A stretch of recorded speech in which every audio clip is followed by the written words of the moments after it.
Hey everyone, this is Grandmaster Josh Friedel, and today I'd like to talk about this really cool endgame that happened between Grandmasters Vincent Keymer and Wenjun. This took place in the Sigeman tournament. I believe it was round 4. In any case, I always like to check current tournaments to see the games, and this endgame was really fascinating, and it really annoyed me because people were very hard on Vincent. I remember because he was he was pressing Jun earlier in the game, but then he I think made some mistakes, and then she was better, or it was actually the reverse, something like this, and then she ended up. Or she had a great position, and then she maybe let him back in, and then they reached this crazy endgame, and it was one of those endgames where there's so much going on, like it's so complicated, but people made it out like, okay, he like the computer will show you blundered here, so he blundered here. It was just a bad blunder, and it's like this endgame is so far from that simple, and it just annoyed me so much that I wanted to go over it, and it also shows how complex these endgames get. So this is a pretty advanced video. Um, it's one of those things where I've gone over this position with a student, and it was like very hard to explain and to go over things. But it's kind of a good test, and you will learn lots of patterns. So the patterns will be helpful and more universal, and get really tough calculation practice. So I want to kind of take you through the decisions Keymer had to make to kind of show you the hurdles he had to overcome here. So the first one was this position here, where of course he is white, and he has to make a very big decision, and that decision is whether you tried rooks or not. So the question is, if you want to pause, like, would you trade rooks? Would you play rook takes rook? Would you play another move? What would be the idea? So what do you think?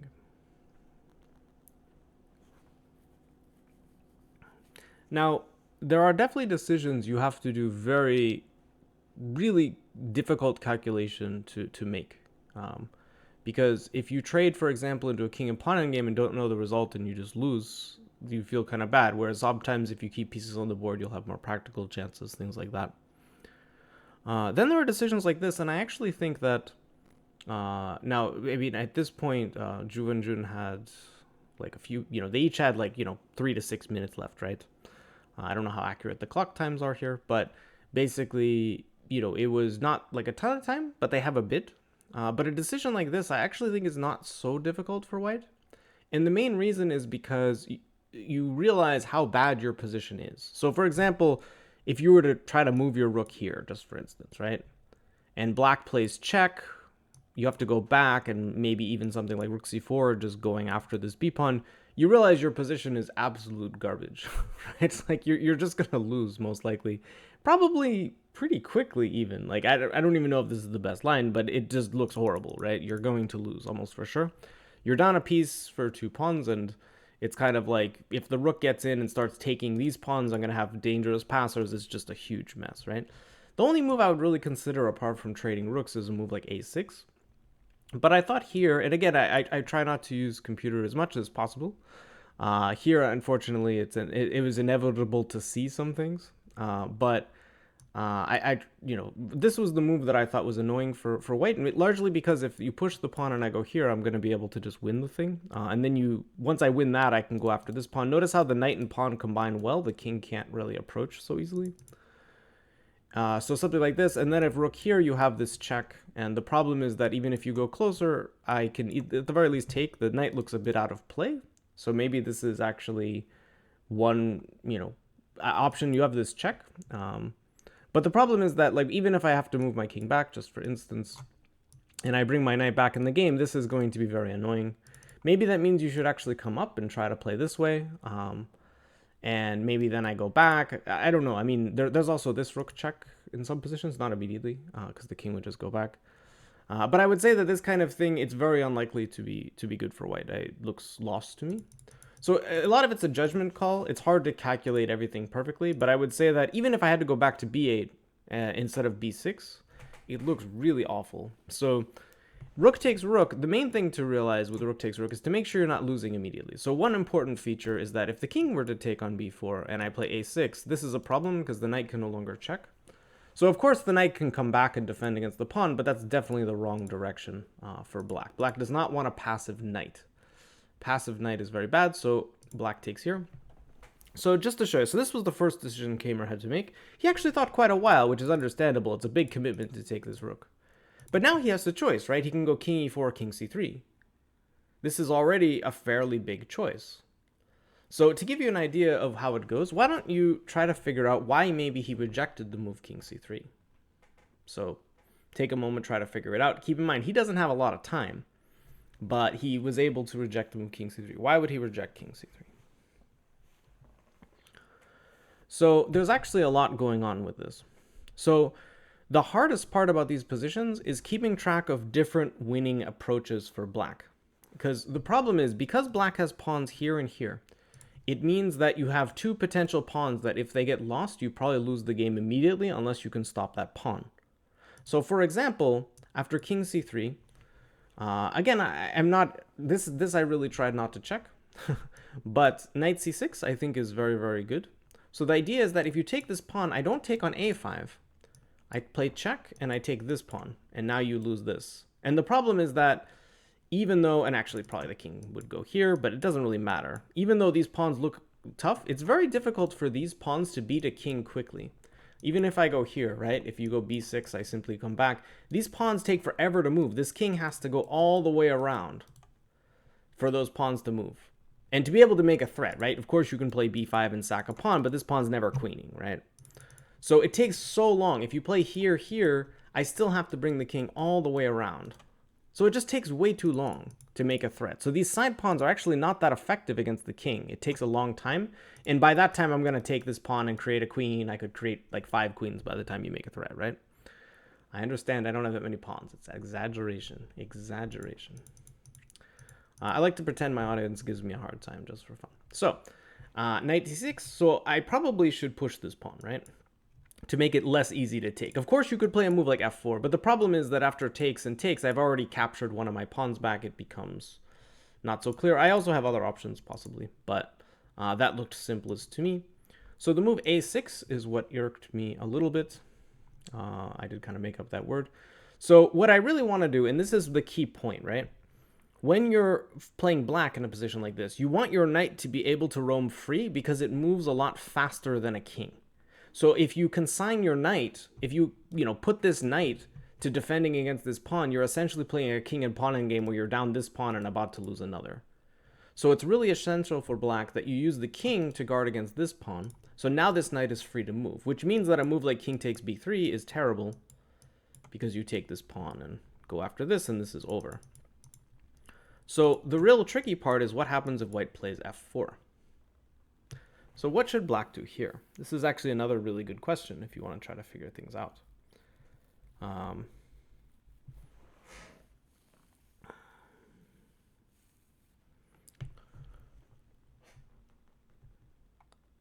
So for me, this was actually the really tricky part.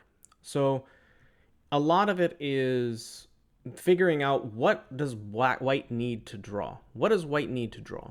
And one thing you learn is that once you get this, if I'm able to get my king to this corner, if I keep this pawn, I draw. If I lose this pawn, I just need to be able to get the king here. So I'll show you exactly what I mean. So let's say pawn takes pawn. Let's say that black plays king takes pawn, which would be logical. I play king takes pawn. And now, let's say the knight goes after this pawn, right?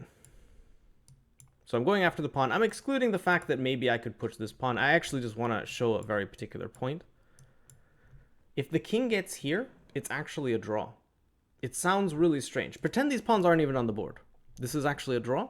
The reason why is the knight would have to move. Eventually, my king's going to come in. So the knight has to move at some point. And the problem here is I'm going to force your pawn to move to h2. And once this happens, even without these pawns, this is a draw. And the reason why is because you go your king here, I go here, and you can only stalemate me. You can't make progress. With the pawn back here, the knight would win, of course. But so once you get this position, and this happens to be in my knowledge, right? You want to incorporate these positions into your knowledge. You know you're drawing. So taking the pawn is not really all that great. Of course, black maybe has like a slightly more accurate way to do it than the way I showed. Maybe there's a way you can win the pawns, but the problem is you're just clearly not fast enough. The problem you experience here is what happens if I play this move. So once again, there are tactics at play. If you play f5, it's very important you have the move here. And the point is that if you push the pawn, I check and take this pawn. And once again, I'm ready to sack. So this is kind of a key point that I can sack here. And this is a position where I'm going to win easily. Of course, you can't take the knight. But even if you try to approach, I could take this pawn. But even if I were to go back, the problem you have here is you can't actually do anything. If you ever play here, I push, and I'm going to create a queen. So you'd have to go back. And now, even though I can't necessarily force a win, I don't need to. I can take, spend all the time in the world to take the pawn, and eventually black will bring the king over and win very simply. So that tactic is really rather important. So let's say white takes this. You check, and then here, again, very importantly, you could go after this pawn, but the problem is then this pawn runs, and this pawn's getting at least very scary. But you can play this, and once again, you have these tactics. If the king approaches, you take. If you ever take, this is a queen too fast. And if you don't take, I still block your pawn. So for example, if you try to do this on me, I'm going to be able to make a queen way too fast. Even a move like this, it's probably not necessary. But the idea is essentially that if you ever kind of go up, I can immediately make a queen. You can't actually stop me from making a queen. Like, this is already a queen. I like it knight h5 because it's nice and out of the way. White doesn't even get to take it. Notice how the king babysits this pawn, and there's no danger at all over here. I also want you to note that I'm not in a rush to take the pawn. People do this all the time, and then after a move like this, they're like, wait, why is my position so bad? Even here, okay, you have this move, but the point is that you don't, like, this is a tempo, and when you're trying to win with your knight, you value tempi so much. So this plan with the pawn on g4 is winning, and that is why I believe white did not play king c3. But I want you to note, that's how much goes into actually figuring it out. So if you have time, you can kind of figure it out. It takes some time, it takes some, some pattern recognition knowledge. Vincent had to do this with very little time in his clock. Obviously, guys like 2750, he's kind of a beast, but it's still very, very difficult to do. But he determined that the king in the center would be more effective, because even though he can't take this pawn, which is a problem, right? You restrict this knight a little bit better, and you also make it harder for black to like maneuver the knight over to the king side. So this happened. This was also a major decision.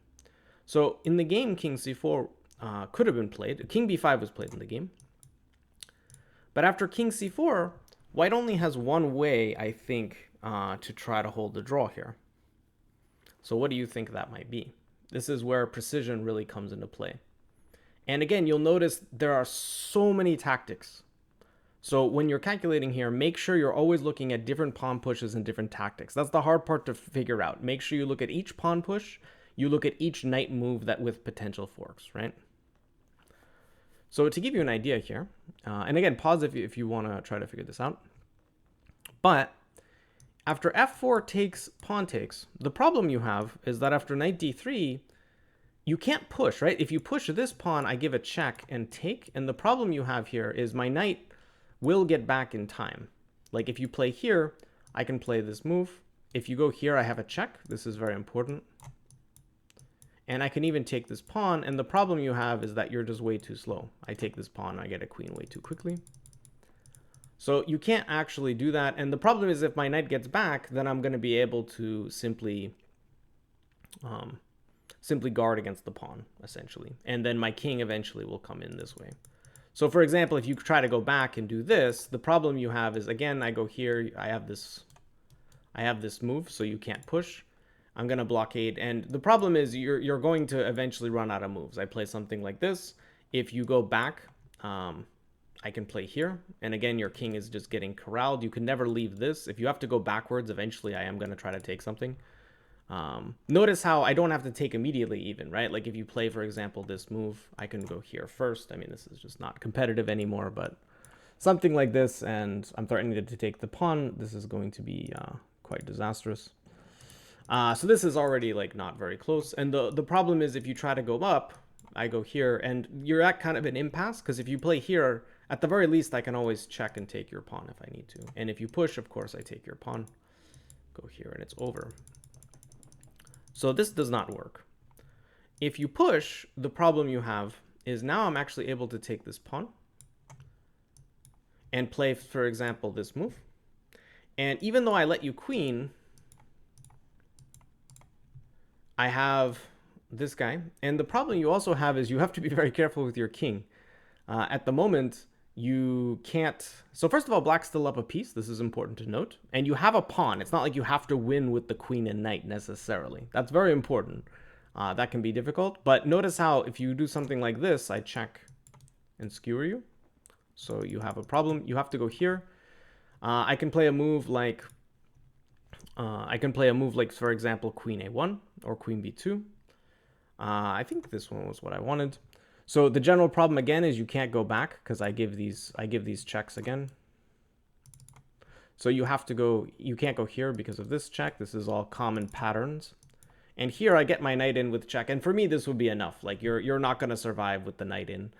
And the problem is that even if I have to, like I can just take this pawn. I don't have to win by force. There's no queen checks. The king and knight are actually very good at defending against queen checks. This is a very important pattern. So this is actually just losing. So you may have guessed if you saw this line what might be necessary, and that is the move g4. And the problem you have now is you go for the same line, you actually queen with check, which is a huge problem.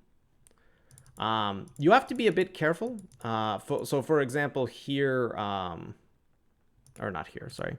Yeah. So you're able to queen with check. So that's absolutely essential for this variation.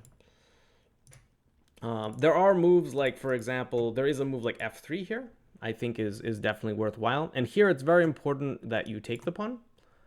But the problem still arises that if you push, I do this. If you try to come back this way, I believe here I'm able to play. Yeah, you have to be careful even here, right? But I believe here I'm able to give away this pawn, come back, and or am I taking this pawn? This is the thing. Even here, it's like very difficult. I think I can actually take this pawn because you're a bit slower. Like I can go around this way. If you try to come back, I go here. And the problem generally that you have at a position like this is not exact. I should really point this out probably. But the real problem you have is your knight has to babysit this side pawn. So you have to be careful, right? A move like this threatening this. But the problem is the knight has to babysit a side pawn, which is not so easy. Even here, it's very close. Like I would say white's pawn is not nearly far enough. Because you have to be careful, right? If you play here, I think I sack. And this is going to be over. So you have to come a bit closer. This might also not be the draw. It's also like very, very close. But I do think that could be the right idea. Because the only other approach, right, is you try to go after this pawn. But I think black's too fast, right? I can defend. So, yeah, I think you have to go after the h-pawn. And the thing is, the knight's really bad against the h-pawn. That's kind of your saving grace. The knight is a very terrible defender against that h-pawn. So you should be able to keep the black king at bay. But this is the only way to try to play as white, right? That this g4 move. And trying to play this way. So, very, very important.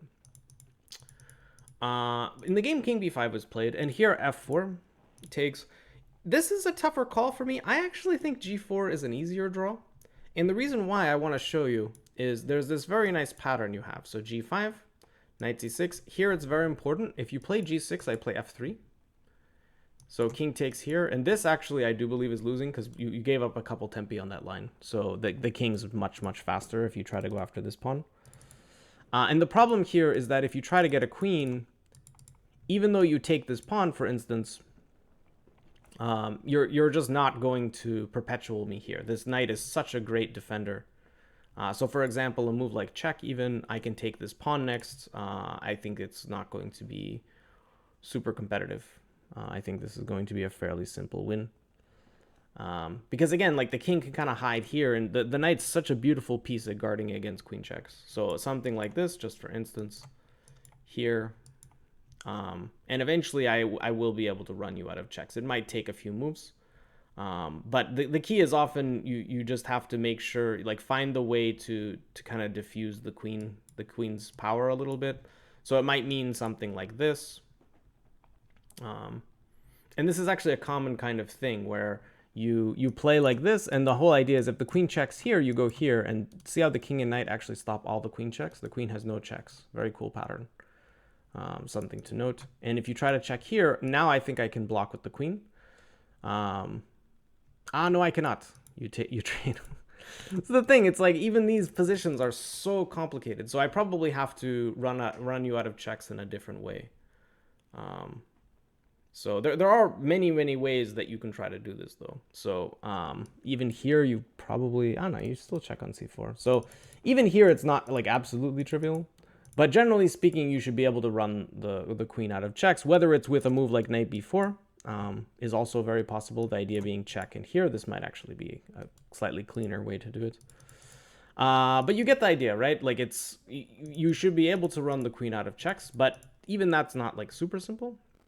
However, so that's why as white you should not play that. You should take this pawn. So king b5, g6, knight e7, g7, and this is a really great example of a common pattern. So here this looks like busted at first, right? But the problem is if the king tries to come up, for example, and I go here and here, because the pawn's on g7, I can actually draw by just doing this, and your knight cannot escape. And you're way too slow to try to take this pawn. So this drawing technique is very well known. The pawn on g7, now you can't force the win of the knight, right? Like, so for example, if you're trying to win as white, this is not a winning pattern. As in here, like you can't force the knight out from behind. If you have an h-pawn, knights are horrible against h-pawns. You can actually just go and take the knight. But this knight you can't force the win of it, but you can just attack it forever. Just don't play this, then you allow this, and now your king's actually stuck, because if you go here, I can even check and take. So you have to remain on the outside. It's very important, but apart from that, this knight just doesn't have enough squares to keep your king at bay. So for that reason, you have to go back, but now I'm just in time. I take. So notice how my king guards the pawn, which means the knight is now free. But the problem is the knight takes a long time to take this pawn. Like you can play here, here, here, but I get here in time. Notice how even if it was if black to move here, my king is in plenty of time. And I'm neglecting the fact my pawn can push. I'm more illustrating how it works. Of course, black can just take this pawn and draw anytime they want, right? Like it's not a challenge to draw as black. But I did want to illustrate that point. So g4 I think would actually have been easier. He took this way, which also I believe draws, and this is something I did check. But it's still not so easy. So here he plays knight c6, king here, king c4. So this is a very understandable way to play, right? The king now blocks out this king, which is kind of nice. But believe it or not, in this position, there is only one king move that draws. And this is where everyone's like, oh, I just blundered. Well, good luck. You have 1, 2, 3, 4, 5 king moves. Only one of them draws. So if you haven't seen this, this is a much cooler position to do. But even if you know the correct move, try to figure it out. I wish you the best of luck. Seriously though, I mean, it's good practice, right? Like it's something though that's really hard to figure out. Even though I had kind of seen some of it and was trying to explain it to someone, it was really hard. So take your time, take a pause. Yeah, so the main way you do something like this, in my opinion, is the thinking process called process of elimination. So what this means is it's very difficult to actually determine whether a move for sure draws. It's very difficult because there are so many little ins and outs. The key, though, is you look at each move and determine which ones are kind of clearly not good. So, for example, a move like, moving the king back to d3 or something it just looks kind of terrible. You allow black to move their king closer or move their knight where they want. Like, so this kind of move is but sometimes it's the move, right? Like sometimes you don't know. So the first thing I would do is look at king c3, just keeping the king tied to this pawn, because this would make a lot of sense to me. But here you have a tactical problem. After knight h6, you'd love to go back, but then again, this is where the patterns come into play. You attack the pawn, and if it comes closer, you check. These are the kind of patterns that make knights so pesky. So you have to make sure that you don't allow these patterns. And there are other things, I think this one also could work, because if you go here, I have this, and again, the same patterns. You'll notice the knight patterns repeat a lot. So meaning that if one square works, often another square will also work, because that's how knights work. But if none of the knight forking things work, they probably don't work in any line, because of the nature of knights. That's just how they roll, right? So of course you don't have to play king c4. You can play a move like king d4, but now I play king b4, and this is just kind of problematic. If you go here, again, tactics. So you have to go up. I play king b5, and now you're in a bit of a zugzwang, actually. The point being that, if you try to go up and I go here, this you're going to lose every time because you can't force the pawn through. Note how the pawn's not on g7. What's funny is even if this pawn were to get to f7, it wouldn't matter. This is actually something that's worth noting. So let's say here, and I'm actually going to let the pawn get to f7 in some way, stupid way. Let's pretend I played here. Again, I know this isn't what I gave, but I just want to show how this works because this is the kind of pattern that is, that is kind of universal that you should know. So king c3, sorry, this was getting a little out of hand. Why did I put it there? Put it here. So king d4, again, I might be getting details wrong, but I want to show mostly the idea. So let's say this happens. I go here, we go here. I'm forgetting that this is a check for now. I'm just going in. And I put the knight here, for example. This knight is perfectly good. This knight will guard against this. The king takes forever to go around. So let's say this happens. So already you're really crunched for time because this is going to queen in a few moves. But here you can play check. If here you don't threaten anything, if here you go to the other side. So notice how the knight just completely controls the pawn. If you ever push it, I just take it, right? So those kind of patterns are very important to know. Notice how with a g-pawn, that would be a draw, but with a pawn on f7, it's not. So this is one of the reasons why I liked playing g4. I understand why he didn't do it, because you have to take an extra tempo to take the f4 pawn in that position. Whereas after g takes f4, you can just start rolling, which is probably why he did it. But the g-pawn is so much harder to defend against, actually, for the knight. Of course, all these things are quite concrete. So if you try to play king d5, the general problem is I play king b4, and you have the same issue. After knight 8 here, I play knight h6. After here, I go here, and you're in the same zugzwang. If you try to go up, I come here, and if you go back, I go here. And the real problem you have in this line, I should show this because I didn't show it last time, is that when you take this pawn, notice how my king's in the square of this pawn, meaning the knight's free. This is the key part to calculation. People often calculate, well, then you take the pawn and you have plenty of time. No. This is true. If you actually do this, this is a draw, actually. Because if you take this pawn, I go here, I have the same trick. And if you allow, like, if you do this and actually allow the king here, believe it or not, this is also a draw. Obviously, this pawn you'd have to take off the board, whatever, but even if I had just have this, I go back and forth, you can only stalemate me. You don't get to checkmate. It's actually really irritating. So this is a draw. However, you don't have to approach the pawn. You just do this, and you're too quick. If you ever push, you just come here. It doesn't help. If here, you go here. This guy is too fast. So notice how this is a win because the knight on h6 is very good. It can attack the pawn right away. And once the king gets here, you're free. And white's way too slow to push this pawn. Like trying to play this here. I mean, my knight already gets back too. So my knight's going to actually participate in the defense, which makes it even worse. But even if it couldn't, this is just too fast. So really, really important stuff. The only drawing move here is king d4. The reason this is a draw is because if you try to play king b4, you're actually up a tempo, which you don't want. I play king here. I go back. So king e6 and back here may also work. But the general idea is I go here, and now this actually is fine for me because after king c6, I can play this. So now your knight's free, but you take an extra tempo. This is what's important. You take one extra tempo because you start on f7, my king gets to e2, and I draw. The same method. Pretty cool, huh? So all it takes is one tempo short, one tempo long. You're actually gaining a tempo because this knight would rather be on another square. So that's why this is actually drawish. And if you go back, yeah, and if you go king here, I go here, you actually don't have anything. Like you're after knight h6, I go here. You just have to make sure you don't fall for any forks, but black is actually doing not so well. And if black tries to be sneaky, the reason why d4 is an important square is if black tries to be sneaky and plays this first, you can play here, forcing the king back, saying, no, no, no, your king has to babysit, and then you go back. Very cool. So that is how you draw. Not so simple, actually. It is something that if you calculate that move, but he had a minute 30. Good luck finding this, right?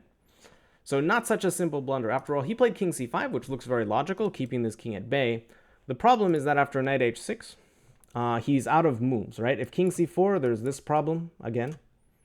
We've been through that. Maybe he missed that. If you play king d4 now, and I play king b4, and here, you actually have the same problem. You're in zugzwang. If you go here, I'm able to cut around and then do this. If you go back up this way, I go here, right? So he played king d5, king b5, and this is the same problem. So he went king e5. The general problem, again, is if you go here, I get the king here, covering the pawn. Oops, sorry. And then I take, and you're too slow to get back. So kind of important. If king e5, king c4, king e4, knight here was what was played. And you just can't stop it, right? If the king goes back, you play knight d6. The king gets forced back again. And you're able to do well. If you go here, then I do this. And once again, the knight blockades very nicely. So in the game, king f5 was played. And this happened. And he resigned because this is unstoppable. So really crazy. How to defend against the knight is just really hard, as you're seeing. But the key is to lock on to the common patterns, to know your patterns, to watch out for those knight forks, to see the switch in ideas. Now the king covers the pawn, now the knight switches. And to make sure you're able to be very, very accurate with the tempi, because all it takes is one knight move slightly different, and it changes the whole endgame. Knight endgames or knight against pawns is like that. One knight move, and it changes the whole thing, because the tempi are entirely different. So the knight on h6 in those positions was like a win. The knight on f7 was a draw, from being just a bit farther away and the tempi not working out. So quite a complicated endgame. I hope you enjoyed it. Once again, if you like these videos, give a like, give comments, subscribe if you haven't already. It really encourages me to make more. I do lots of videos that are, ones I get paid for normally. These are kind of extra ones I do to try to build, build some people liking them. And if people really enjoy them, I don't mind doing them, and it's a nice thing. So definitely give me some good feedback if you want. And I appreciate the comments so far. They're all mostly been really, really nice, which is cool. And yeah, if you're interested in my Chessable course, once again, the link is in the description. And I'll see you guys next time.